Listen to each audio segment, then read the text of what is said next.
Through the halls where laughter echoed, every lesson, every friend, we have built a world of memories on a journey with no end.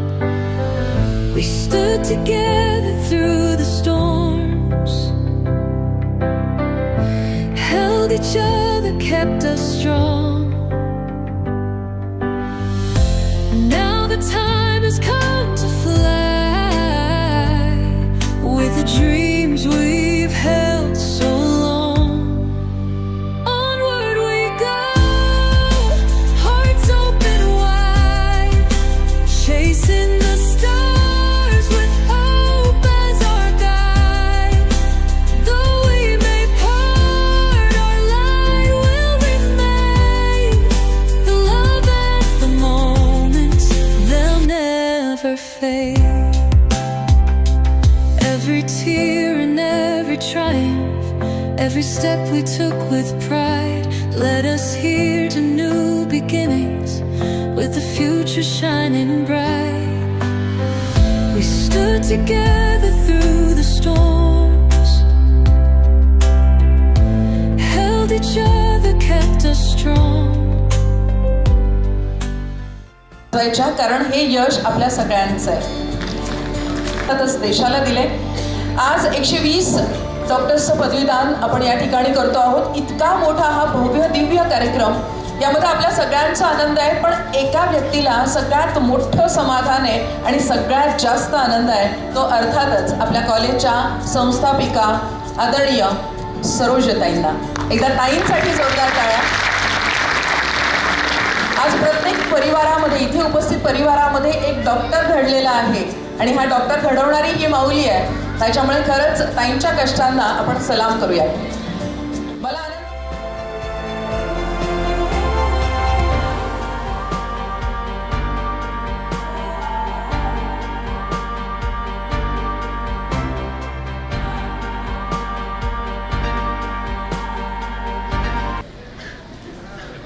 श्रीमंत छत्रपती शिवाजी महाराज की, प्रभू सियावर रामचंद्र की.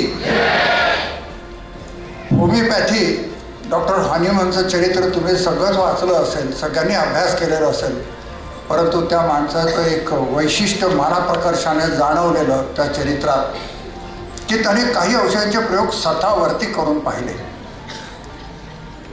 आणि मग ते दुसऱ्याला प्रयोग केले. केवढा धाडसी प्रयोग असेल हा. अनेक गोष्टी वेळेच्या अभावी मी त्याच्या तपशिलात शिरत नाही, पण डॉक्टर हनीमनच्या जीवनातला हा भाग तुम्ही शिका, की पेशंटला, रोग्याला एखादं औषध जेव्हा आपण देतो आहोत, ते देताना त्याच्याने त्याचं हित होईल ह्याबद्दल अतिशय दक्ष असणं. आज आपण बॅचलर्स इन होमिओपॅथीची डिग्री घेऊन बाहेर पडला आहेत. कुलकर्णी सर आता म्हणत होते की ॲलोपॅथीकडे जाऊ नका किंवा don't try to deviate in from homeopathy into other practices. I would say गरजच नाही आहे ना. आता DM म्हणजे BHMS नंतर MD MS होतं, आता DMला सुद्धा मान्यता मिळालेली आहे. त्याच्यामुळे तुम्ही होमिओपॅथीच्या माध्यमातून फक्त स्पेशलायझेशन नव्हे तर सुपर स्पेशलायझेशन सुद्धा करू शकतात. All you think is you need to be passionate about your profession and you need to be empathetic towards your patient. It is a long curve. म्हणजे इंजिनिअरिंग किंवा आर्किटेक्चरसारखं नाही आहे 4 वर्ष 5 वर्ष केलं आणि तुम्ही लगेच निघाला. आज तुम्ही 4.5 कारण इंटर्नशिप बाकी असेल तुमची, अजून 6-7 वर्ष द्यायची तयारी ठेवा. 3 वर्ष मास्टर्स, त्याच्यानंतर 3 वर्ष सुपर स्पेशलायझेशन, त्यानंतरचं ज्यावेळेस लाईफ राहील it will be something different. I have started doing, मला 5-5.5 वर्ष झाले आता रोबोटिक सर्जरीज करतोय. So you continue to evolve. Artificial intelligence, मी आज दुपारी डॉक्टर रुपेश आहे तिथे, होमिओपॅथी असोसिएशनचा जे कार्यक्रम होता त्या कार्यक्रमाच्या माध्यमातून मी तिथे म्हणालो होतो की आर्टिफिशियल इंटेलिजन्स इतकं फास्ट वाढतं आहे, इतकं क्विकली वाढतं आहे. You have to involve technology as part of your day to day practice. तुम्ही म्हटलात मला टेक्नॉलॉजीशी काही संबंध नाही, आर्टिफिशियल इंटेलिजन्सशी काही संबंध नाही, तुम्ही सस्टेन राहू शकत नाही. You have to be a global citizen. तुम्हाला पुढच्या 40 वर्षांच्या प्रॅक्टिसचा जर कधी विचार करायचा असेल तर तुम्हाला AI आणावंच लागेल, त्याच्याबरोबर तुम्हाला क्लिनिकल रिसर्च त्याच्याबरोबर घ्यावंच लागेल, तुम्हाला scientific evidence based practice follow करावीच लागणार आहे. Because if you do not follow evidence based medicine, I don't think it will go for a long run.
सन्मान गीत आपण आता ऐकणार आहोत.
Ready, students? Solemnly pledge myself to consecrate my life to the service of humanity. I will give to my teachers the respect and gratitude which is their due. I will practice my profession with conscience and dignity. The health of my patient will be my first consideration. I will respect the secret confined in me. I will maintain by all means in my power the honor and the noble tradition of the medical profession. My colleagues will be my brothers and sisters. I will not permit consideration of religion, nationality, race, party politics, or social standing to intervene between my duty and my patients. I will maintain utmost respect for human life from the time of conception. Even under threat, I will not use my medical knowledge contrary to the law of humanity.